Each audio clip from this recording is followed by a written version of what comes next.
जैसे हजारों साल से किसी कमरे में अगर अंधेरा हो, है ना, अगर वहां पे रोशनी करनी है, अंधेरा तो हजारों साल से है, अभी रोशनी करनी है तो कितना समय लगेगा? अंधेरे को मिटाने में कितना समय लगेगा? 1 मिनट, 1 मिनट काफी है, दिया लगा दिया, हजारों साल का अंधेरा चला गया। तो वैसे ही हमें अगर अपने जीवन में कुछ चीजें समझनी हो तो जरूरी नहीं कि 2 साल, 4 साल, 20 साल उसमें हम गवा दें। जरूरी नहीं कि उसमें कुछ प्रोसेस ही हो हर बार।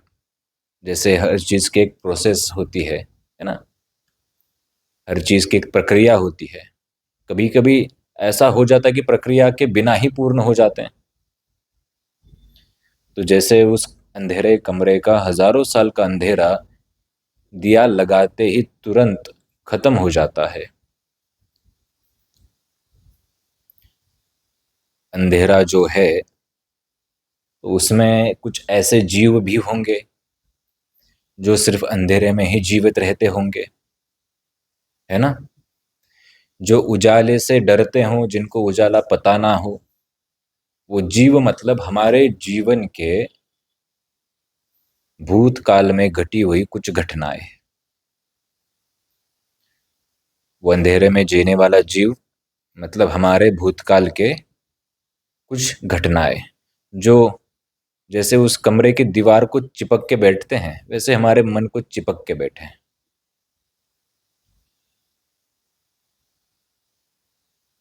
वहां पे तो अंधेरा, लेकिन तुम अभी गए वहां पे दिया लेके। तुरंत दिया जैसे ही तुमने जलाया, हजारों साल का अंधेरा तो चला ही गया, साथ में वो जीव भी वहां से भाग गए, क्योंकि वो अंधेरे में जीवित नहीं रह सकते, अंधेरे की खोज में वापस चले गए। वैसा ही तुम्हारा और हमारा ये मन होता है। तुम अगर चाहो, वापस सुनो, तुम अगर चाहो एक क्षण में अपना जीवन बदल सकते हो, और तुम अगर चाहो तो 10 साल की भी प्रोसेस तुम्हें कम पड़ जाए। अब आते हैं एक महत्वपूर्ण और बात के ऊपर। ये जो हमारा शरीर है, ये तो राख है, पंचमहाभूत से बना है। तुम शरीर भी नहीं, शरीर कभी जन्मता नहीं। क्यों? क्योंकि वो पहले से ही इस पंचमहाभूत के तत्वों में था।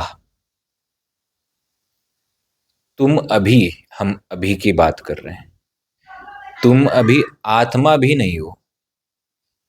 क्यों? क्योंकि अगर तुम्हें आत्मा का ज्ञान होता तो तुम्हें शायद ही जीवन के ये सारे प्रश्न पढ़ते, ये सारे तुम्हें प्रश्न सताते। क्योंकि जो आत्म रूप को प्राप्त हुआ, उसे कौन से प्रश्न सता सकते हैं, है ना। तुम ना शरीर हो, शरीर ने कभी जन्म लिया नहीं, आत्मा कभी मरता नहीं। तुम हो कौन? मन। ये जो पूरी सृष्टि की रचना है, ये पूरी सृष्टि की रचना हमारा मन करता है। क्यों? शरीर से तुम्हारा कोई खास संबंध है? कुछ नहीं। हर वक्त तुमने शरीर बदले, कभी इंसान का कभी जानवर का लिया, और इसके प्रमाण भी हमारे शास्त्रों में मिलते हैं, साधु संतों के मुख से सुनते हैं।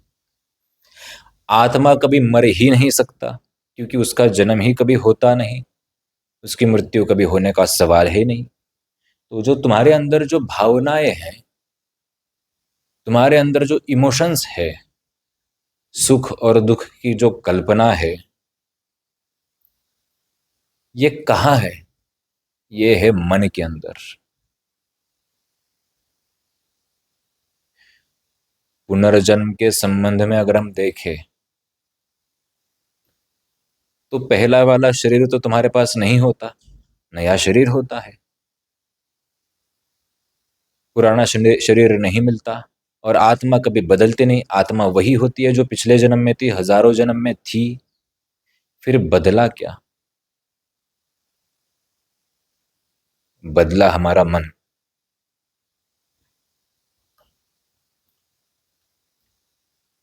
इसलिए अपने मन को अगर हम संयमित करें, है ना, अपने मन को हम ऐसा ट्रेन करें कि जिसमें जैसे वो दिया जलाने के बाद अंधेरा चला जाए, वैसे वो अंधेरा तुरंत चला जाए। अब तुम बोलो नहीं संभव, जीवन है, ऐसा अगर हम समझेंगे तो समस्या हो जाएगी, है ना। एक दिन क्या घटना घटी, एक व्यक्ति था, चोरी करके खुश रहने की आदत थी। उसकी ऐसी मान्यता थी कि अगर मेरे पास अच्छा खासा धन रहेगा तो मैं जीवन के सारे सुख भोग सकता हूं। और बात भी कुछ हद तक सही भी थी। चोरी करना उसका काम, एक दिन पकड़ा गया। जैसे ही पकड़ा गया, फिर राजा ने क्या किया, राजा तक खबर पहुंची, फांसी की सजा हो गई, क्योंकि बहुत चोरियां की थी, माफ कैसे करते। समय तय हुआ कि भरी दोपहर में 12 बजे फांसी दी जाएगी। और उस वक्त फांसी भी ऐसे खुलेआम हुआ करती थी, चौक पे, है ना। जैसे ही उसको पता चला कि मुझे फांसी की सजा दी गई है, वो मरने के उस डर से, उस भावना से इतना दुखी हुआ कि आंसू रुके नहीं। प्रत्येक क्षण जैसे उसके नजदीक आ रहा था। 10 बजे, 11 बजे, अब 12 बजने का समय, उसको लाया गया। तो वो फांसी देने वालों को क्या कहते हैं, शायद वो जल्लाद ऐसा नाम से पुकारते हैं ना बहुत से लोग, फांसी देने वालों को। सीढ़ियां चढ़ता रहा, जहां जहां पे फांसी दी जाती है वहां पे सीढ़ियां होती थी, चढ़ता रहा। काला कपड़ा मुंह पे डाल दिया गया, गले पे फंदा डाल दिया गया। उसका मन इतना दुखी था, इतना दुखी था कि अब जीवन खत्म।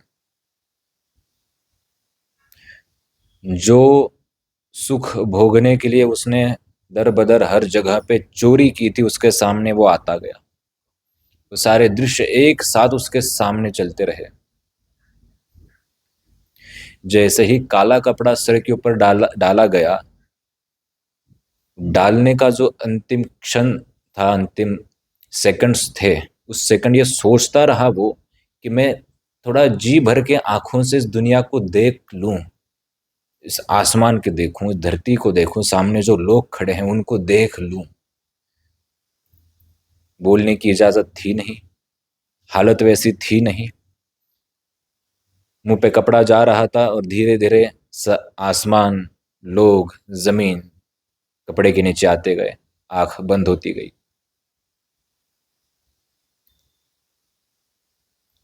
गहरी श्वास लेने लगा कि मैं श्वास ले लूं जी भर के। आवाज सुनने लगा कि आज मैं गौर से सुनता हूं, अब ये वापस नहीं मिलने वाला कोई चीज। स्पर्श भी महसूस करता रहा कि वो जल्लाद का भी स्पर्श हो किसी इंसान का, बाद में मुझे स्पर्श नहीं होने वाला। गले पे फंदा डाला, जल्लाद ने वो जो उसका ट्रिगर जैसे कुछ होता है वो पकड़ लिया, और वो ट्रिगर जो था उन्होंने खींच लिया। जैसे ही ट्रिगर खींचा, फांसी पे वो लटकने लगा। अब वो तो पूरी इस तैयारी में था कि अब तो मेरी मृत्यु निश्चित है, अब ये शरीर छूटना निश्चित है, मैंने समय गवाया, मैं अंतिम कुछ सेकंड्स थे उसके लिए मैं अभी तड़पता रहा कि मैं आंखों से देखूं, कानों से सुनूं, मुंह से कुछ बोलूं। अचानक से एक खबर आती है कि इसकी फांसी की सजा रोक दी जाए, इसको जन्म भर के लिए जेल में डालने की सजा दी जाती है। राजा ने थोड़ी दया दिखाई है और लटक रहा था, जल्लाद ने सीधा रस्सी काट दी। जैसी रस्सी काटी वो नीचे गिर गया धड़ाम से। उसको ऐसा लगा कि मेरी मृत्यु हो गई। और जैसे फांसी की रस्सी अगर गले पे हो तो उस इंसान को सुनाई नहीं देता ज़्यादा, क्योंकि उसके सेंस ठीक से काम नहीं करते, पूरा ब्लड ऊपर चढ़ा होता है ना सर के ऊपर। उसे लगा कि मेरी मृत्यु हो चुकी है, नीचे जिस काल कोठरी में गिरा उसको लगा कि शायद मैं नर्क या स्वर्ग की यात्रा पे निकल चुका हूं, जबकि जिंदा था। वापस लोगों ने उठा के लाया, और जब लाया उसे किसी भी एनलाइटमेंट की जरूरत नहीं थी, उसे किसी भी साधना सिद्धि की आवश्यकता नहीं थी, उसे किसी भी ग्रंथ की आवश्यकता नहीं थी कि जीवन क्या है समझने के लिए। एक चोर था, एक अपराधी था, लेकिन उसने जान लिया कि जीवन क्या है। तुरंत उसी क्षण से परिवर्तन उसके जीवन में हुआ, और उसी क्षण से वो पागलों की तरह खुश होकर जीने लगा। कि अंतिम क्षण के लिए मैं रो रहा था, भगवान से बोल रहा था कि मुझे देखने दो, एक मिनट रुको, मुझे देखने दो, कपड़ा मत डालो। फिर वहां पे बोलने की किसको इजाजत होती है। उसने ये आकलन किया कि वो जो 1 मिनट के लिए मैं इतना रो रहा था, आज मुझे वापस से इतना जीवन दान दिया। कुछ भी हो जाए मैं पागलों की तरह खुश रहूंगा। पूरा जो कैदी थे वहां पे, जहाँ पे उसको डाला गया था आजीवन के लिए, वो पागलों की तरह खुश होके जीने लगा। लोग उसको पागल बोलने लगे। अंत में जब बुढ़ापे में उसकी मृत्यु नजदीक आई नैसर्गिक रूप से, तो उसको पूछा गया तुम इतने बड़े अपराधी थे, सजा तो मेरी बच गई, तुम्हें वापस जीवन मिला, क्या प्राप्त किया। शैया पे जैसे पड़ते हैं वैसा वो पड़ा था, हाथ पाँव हिला नहीं सकता था। उसने बोला कि मैं बहुत आनंदित हूं, मैंने आनंद प्राप्त किया। खैर, जेल में किसको आनंद प्राप्त होता है? जेल में किसको आनंद प्राप्त हो सकता है? मच्छर काट रहे हैं, अंधेरे में बैठना पड़ रहा है, एक रूम में 10-10, 20-20 लोग एक के ऊपर एक लेटे पड़े सोए हैं, न कपड़े धुले हैं, न खाना ठीक से है। फिर भी उसने क्या कहा कि मैंने अपना जीवन आनंद से जिया। समझ गया, इतनी चीज तो वह समझ गया कि ये मेरा शरीर जो है ये तो राख है, मिट्टी है, कभी भी मिट्टी बन सकता है, पहले भी मिट्टी ही था और मिट्टी से ही बना। वो जो मेरी आत्मा है वो कभी मरेगी भी नहीं, मरती भी नहीं, ना उसका कभी जन्म होता है। फिर मेरा जीवन क्या है? तुम और हम जाके आकलन करते हैं अभी हमारा जीवन क्या है। तुम्हारा जीवन यह शरीर है नहीं। कभी खुद से थोड़ा सोचो, अगर वरिष्ठ हनुमान के शिष्य हैं, लोग हो, तो सोचने की आदत डालो। शरीर नहीं, आत्मा तक तो तुम पहुंचे ही नहीं कभी। तुम अभी ऐसे हो कि जैसे तुम्हारे आत्मा से कोई संबंध है ही नहीं, क्योंकि अगर आत्मा तक पहुंचे तो वो साधु संत कहलाए, है ना, सिद्ध कहलाए, और बेवजह के पागलों की तरह खुश रहे। फिर तुम्हारा जीवन क्या है? तुम्हारी जीवन सिर्फ यादें और मन है, मेमोरीज। जैसे शुरुआत में वो हजारों साल का अंधेरा उस कमरे का चला गया 1 मिनट के अंदर, और मेमोरी रूप जैसे यादें रूप वो जो जीव थे अंधेरे में जीने वाले, वो भी जैसे ही दिया जलते चले गए, अंधेरा भी चला गया। वैसे हमारे जीवन को अगर परिवर्तन चाहिए तो अगर हम चाहे तो 1 मिनट में भी ला सकते हैं, और ये प्रमाणिक है। ये कोई कपोल कल्पना नहीं। जो व्यक्ति तुम्हारे सामने बैठ के ये बता रहा है, उसने ये बातें समझी, जीवन में उतारी, और फिर तुम्हें बता रहा है, कहीं से पढ़ के नहीं बता रहा।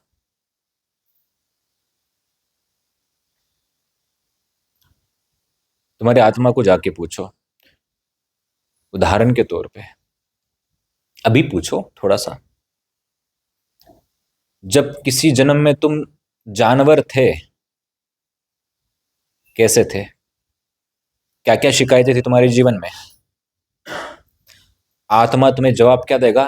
चुप, मैं तो आत्मा हूं, मुझे किसी चीज की कभी कोई शिकायत नहीं होती, ना इच्छा है, ना कोई लालसा, ना कभी कोई मुझे दुख, ना कभी कोई सुख होता है। ऐसा ही बोलेगी ना आत्मा, क्योंकि वो आत्मा है। इस प्रसंग में एक सत्य घटना भी है, इसको भी हम एक बार जिक्र उसका करेंगे, उसे भी उस कथा को हम कहेंगे। उपनिषदों से हम ये कथा सुनते हैं, समझते हैं, ये बातें सीख पाते हैं। अब जाके तुम उस जानवर के शरीर जो तुम जानवर थे, शरीर को पूछो, बताओ तुम कैसे थे? तो जानवर बोलेगा मुझे क्या फर्क पड़ता है, मैं तो वैसा ही था जैसा होना चाहिए। प्रकृति को हिसाब से मुझे जो खाना लगता मैं खाता। अरे फिर तुम हो कौन? 99%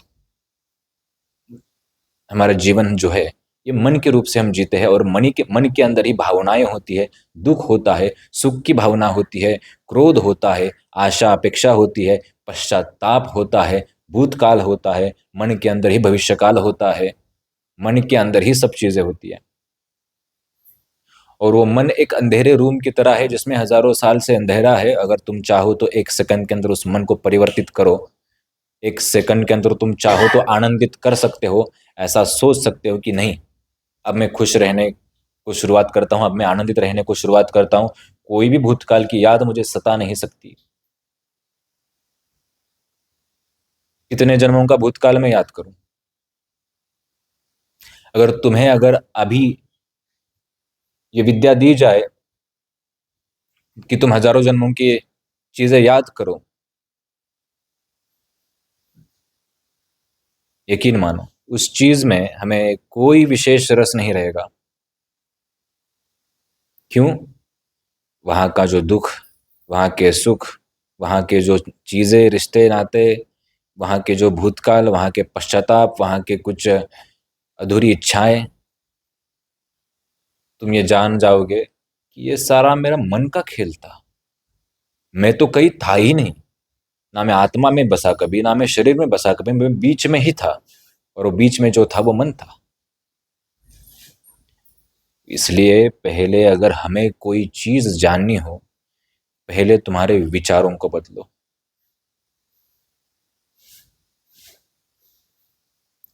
यकीन मानो, प्रारब्ध का भी जो संबंध है, पूर्व जन्म का भी जो संबंध है, तुम्हारे शरीर से है ही नहीं। तुम्हारे आत्मा से भी कोई पूर्व जन्म का किसी चीज का संबंध है? नहीं है।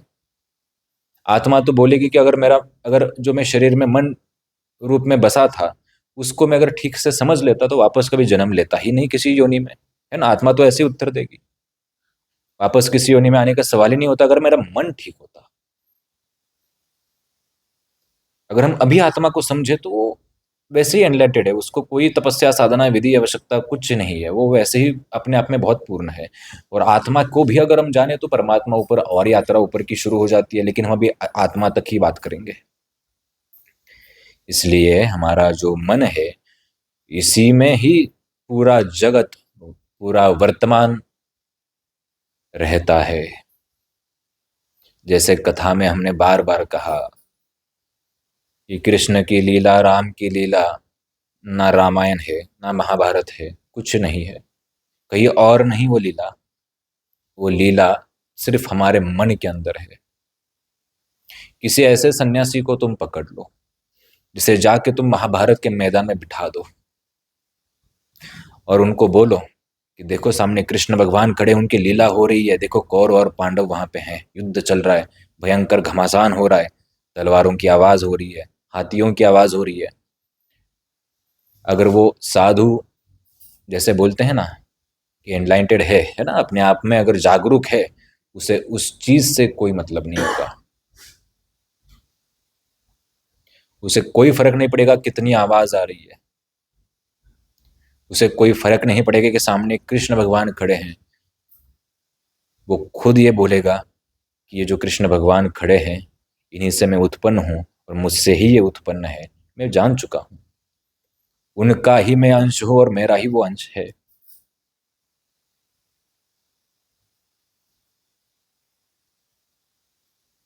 वैसे ही अगर अपने मन को अगर हम थोड़ा समझ जाए, थोड़ा, आज हम आपको गहराई से कोई बात नहीं बताने वाले, किनारे तक लाके छोड़ रहे हैं, जिससे आपके मन में थोड़ा बवंडर खड़ा हो जाए, थोड़ा तूफान खड़ा हो जाए कि ये बात क्या सुनी हमने आज, कि शरीर कभी जन्म लेता नहीं और आत्मा कभी मरता नहीं, तो मैं हूं कौन? तुम सिर्फ मन हो। और अपने आप से थोड़ा सा अब थोड़ा जागरूक हो, अब इस बात पे थोड़ा आप अटेंशन दो।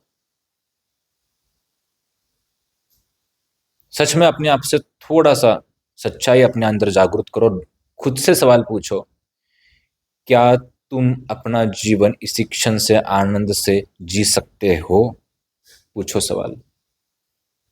अंदर से जवाब हाँ आएगा, आएगा ना। मन ही जवाब देगा कि हाँ जी सकते हैं। मैं अगर तुमसे अभी इसी वक्त सवाल पूछूं, क्या तुम अपने भूतकाल को, जो बुरा है, जो तुम्हें तकलीफ देता है, क्या एक क्षण के अंदर तुम उसे भूल सकते हो? सच्चाई से खुद को सवाल पूछो, ये अंदर से हाँ ही जवाब आएगा। अगर चीजें इतनी जल्दी परिवर्तित हो सकती है तो तुम्हें लंबा समय चाहिए क्यों? शरद की तरह, जो पिछली बार हमने एक कथा सुनी, पिछले रविवार जो हमने बातें सुनी, शरद की तरह तुम्हें दर बदर घूमना क्यों है हर जगह पे?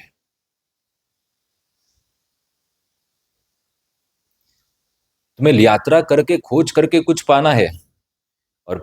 और एक सबसे महत्वपूर्ण चीज, हमारी बातें तुम तभी समझ पाओगे जब तुम हमारी बातों को एज इट इज स्वीकार करो। ना किंतु करो, ना परंतु करो, ना कोई सवाल करो, ना कोई जवाब करो। हमारे शब्दों को ही अपना मन कुछ क्षणों क्षणों के लिए मानो और स्वीकार करो कि हाँ, बदल सकते हैं। और कितने लोगों ने जीवन अपना बदला है ऐसे। हमें लगता है कि नहीं, यह संभव नहीं है। जब हम अपने मन के रूप पे आ जाते हैं, जब हम जान जाते हैं कि शरीर जन्मता नहीं, आत्मा मरता नहीं, सारे जवाब खत्म हो जाते हैं, सारे सवाल उसी क्षण खत्म हो जाते हैं। और तुम्हारे सवाल उसी क्षण खत्म होने चाहिए जब तुम अपने मन को जानो। लेकिन तुम्हारे दिमाग में और तुम्हारी सोच ऐसी है कि नहीं, जीवन मतलब कुछ तो जटिल ही चीज, जीवन मतलब सुख और दुख का ही कुछ वो घड़ा होगा। जीवन मतलब मैं अभी, जैसे एक गाड़ी होती है, रात के अंधेरे में रास्ते पे चलती है, उसकी रोशनी 100-200 फीट तक जाती है, लाइट की। 100-200 फीट के लाइट का वो जो डिस्टेंस है, उसमें तुम्हें जितने पेड़ पौधे जीव जंतु दिखेंगे, तुम उन्हीं को सत्य मानोगे। वैसे ही आज हमारे जीवन में जो दिख रहा है, क्योंकि हमारी लाइट उतनी ही दूर है, हमारी बुद्धि उतनी ही दूर है, तो ये जो तुम्हें दिख रहा है वो सब तुम ऐसा समझ रहे हो, नहीं यही होता है सब, यही होता है सब। लेकिन उस गाड़ी वाले को अगर हम बता दें कि आगे हजारों किलोमीटर का रास्ता बचा है, जो तुम्हें उस लाइट से दिखेगा नहीं, कभी भी दिखेगा नहीं, तो कितनी भी कोशिश करो, तुम्हें मानना पड़ेगा कि हाँ आगे रास्ता है। बताओ, तुमने रात को गाड़ी चलाई है ना, कभी तुमको 100 किलोमीटर दूर का रास्ता दिखा है? भले रास्ता सामने खाली है, दिखा कभी? 100-200 फीट का दिखा? 300 फीट का दिखा, जहां तक लाइट है गाड़ी की, है ना? अब फिर तुम उसको क्यों नहीं मानते कि इतना ही जीवन होता है, अब इतना ही रास्ता होता है? क्यों नहीं माना? क्योंकि तुम्हारे अंदर ये पता है तुम्हें कि रास्ता बहुत लंबा होता है, दिखता है उतना होता नहीं, बहुत लंबा होता है। और इससे पहले भी मैं बहुत लंबा रास्ता काट के आ चुका हूँ, सैकड़ों हजारों किलोमीटर का रास्ता मैंने तय किया होगा, है ना? वैसे ही हमारा जीवन होता है, इससे पहले भी तुमने बहुत बार जन्म लिया था, कभी मनुष्य बने, कभी जानवर बने, कभी जीव जंतु बने, कभी कुछ बने, कभी राक्षस बने, बहुत कुछ बने हम। और जो विद्वान हमारे साधु संत हैं, जो हमारे ग्रंथ हैं, वो यही बात सबको समझाने की कोशिश कर रहे थे, तो इसलिए इतने सारे ग्रंथों की उन्होंने रचना की, इतने प्रवचन, इतने बातें वो बताते थे कि तुम समझ जाओ कि जीवन कुछ और है, जो हम समझते हैं वो नहीं है। भावनाएं जीवन नहीं होता। फिर वो किसी भी तरह की भावना क्यों ना हो।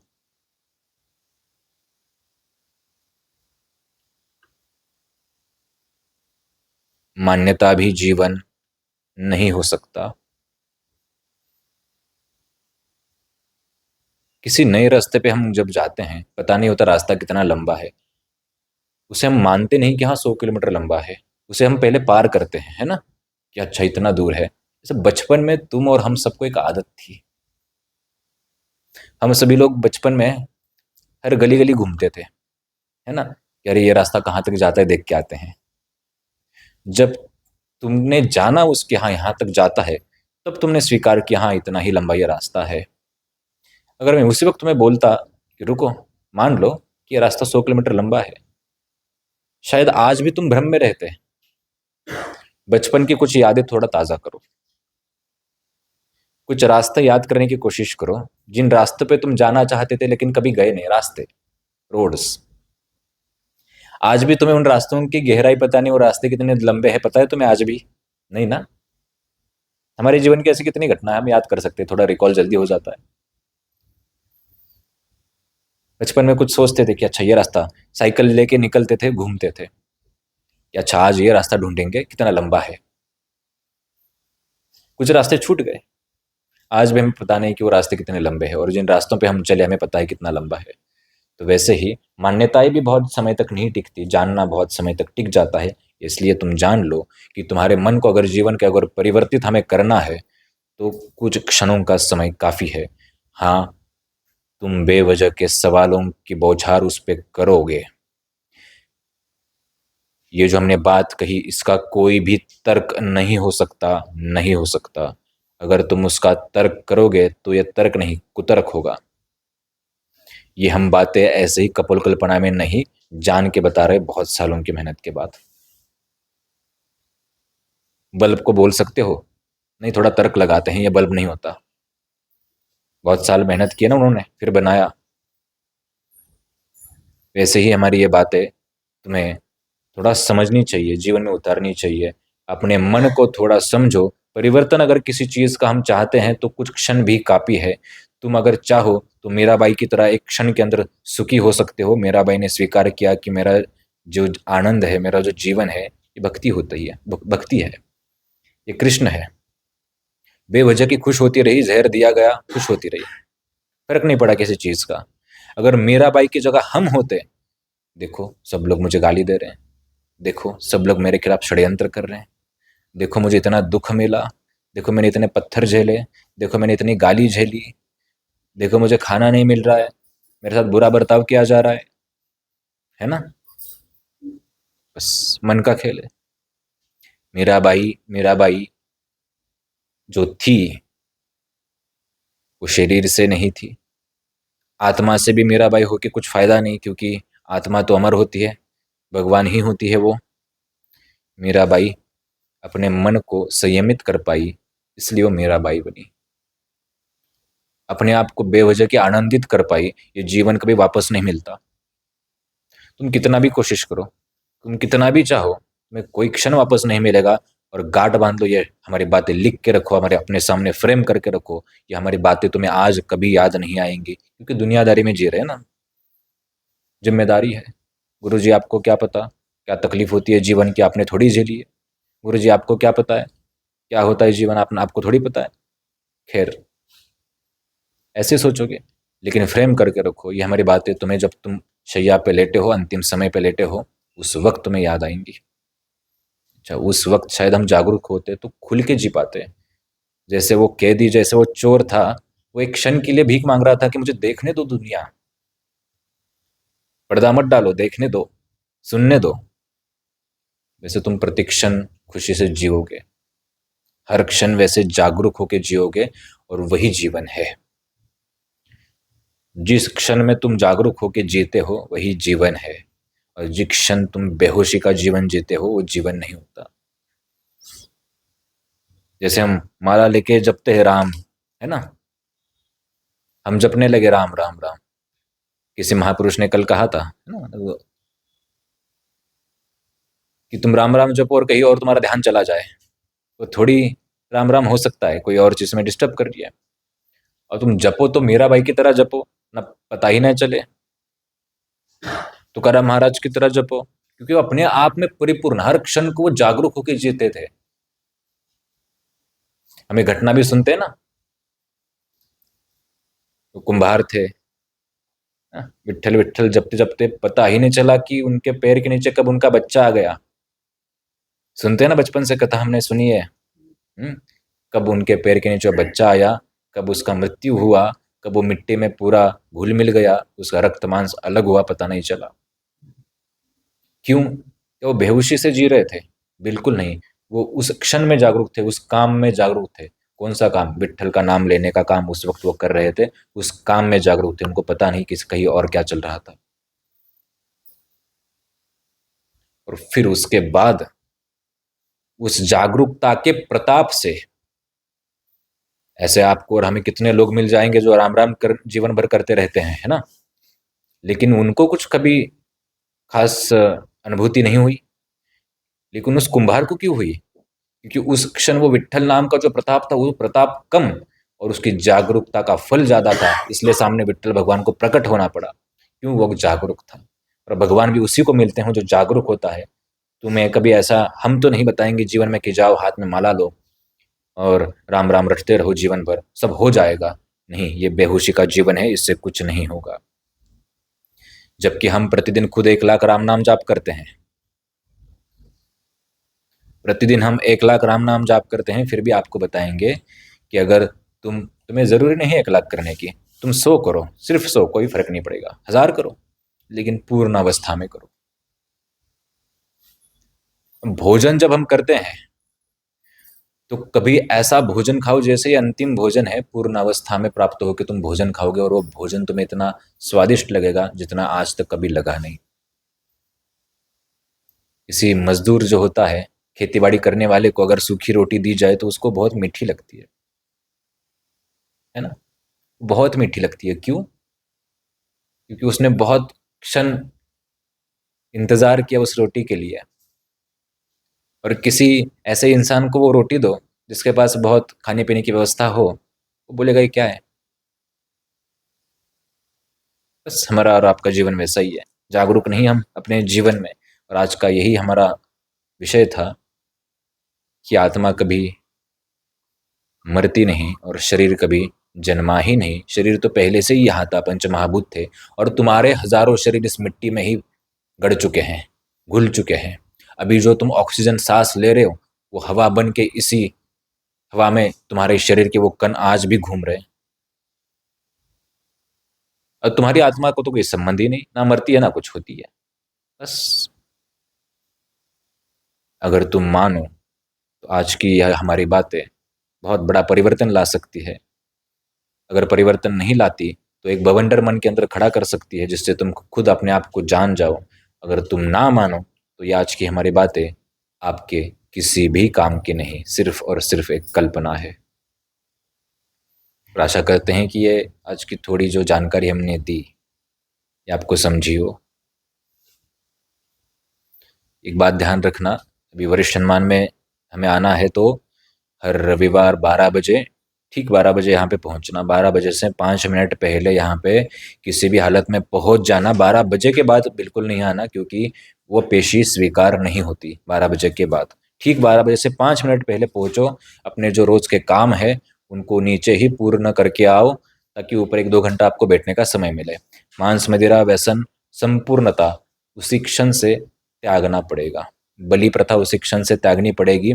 घर के अंदर बहुत से सदस्य होते हैं जो ऐसे नियम नहीं पालन करते, लेकिन तुम पालन करते हो, कोई बात नहीं, तुम अर्जी लगा दो, ठीक है। हाँ, वो बात है कि पूर्ण रूप से उसका रिजल्ट थोड़ा कम आता है, लेकिन तुम अर्जी लगा दो, तुम नियम पालन करो। क्योंकि घर वालों से हम झगड़ा नहीं कर सकते, लड़ नहीं सकते। घर वालों से लड़के कौन जीता है आज तक? सब हारे ही हैं, राम हारे, कृष्ण हारे, तुम भी हारोगे, हम भी हारेंगे। बस थोड़ा सा उनको बताने की कोशिश करो कि ये गलत चीज़ें हैं। बलि प्रथा तुरंत बंद करो, किसी भी देवी देवता को बलि नहीं लगती, नहीं लगती, बंद करो। चिंता मत करो, वरिष्ठ हनुमान है यहाँ पे, कोई देवी देवता राक्षस कोई भी दानव तुम्हारा कुछ बिगाड़ नहीं पाएगा। जिस दिन हम अर्जी लगाते हैं उसी दिन से घर के अंदर सुरक्षा कवच लग जाता है। संपूर्ण सदस्य जो नियम पालन करते हैं उनके ऊपर भी सुरक्षा कवच लग जाता है। और एक बात याद रखना, यहाँ पे हम नहीं बताते तुम्हारा भूतकाल भविष्यकाल कुछ भी। जैसे तुम अर्जी लगाते हो, अपने आप तुम्हें क्या समस्या है ये पता चल जाता है। बहुत से लोगों का ऐसा अनुभव है कि उनको स्वप्न के माध्यम से अपने आप समझ आया कि क्या समस्या है, या फिर अपने आप मार्गदर्शन मिला, या फिर जीवन में कुछ ऐसी चीजें होना शुरू हो जाता है कि अपने आप जीवन सही रूप से सही रास्ते पे आना शुरू हो जाता है अर्जी लगाने के बाद। और ये पूरे विश्व में किसी भी कोने में आप बैठे हो जाता है। निःशुल्क यहाँ पे सारी व्यवस्था होती है। यहाँ पे क्या सिर्फ सभा होती है, निवारण सभा, है ना। बहुत से लोग ध्यान दे, दरबार को हम सभा बोलते हैं, तो निवारण सभा यहाँ पे थोड़ी होती है। सिर्फ यहाँ पे उसके बाद ज्ञान, ध्यान, विज्ञान, ग्रंथों की खोज, सत्य क्या चीज़ें हैं उसकी खोज ये की जाती है। इसलिए सभी लोग इस बात को ध्यान रखें, कोई कपोल कल्पना, अंधविश्वास यहाँ पे नहीं। अंधविश्वास को दूर करने में भारत की ये एकमात्र गद्दी है जो सबसे प्रखर रूप से काम कर रही है। नियम पालन करो, विचार अच्छे रखो, जीवन जियो, योग प्राणायाम करो, प्रतिक्षण जागरूक होकर जियो। वरिष्ठ हनुमान की जय। राम।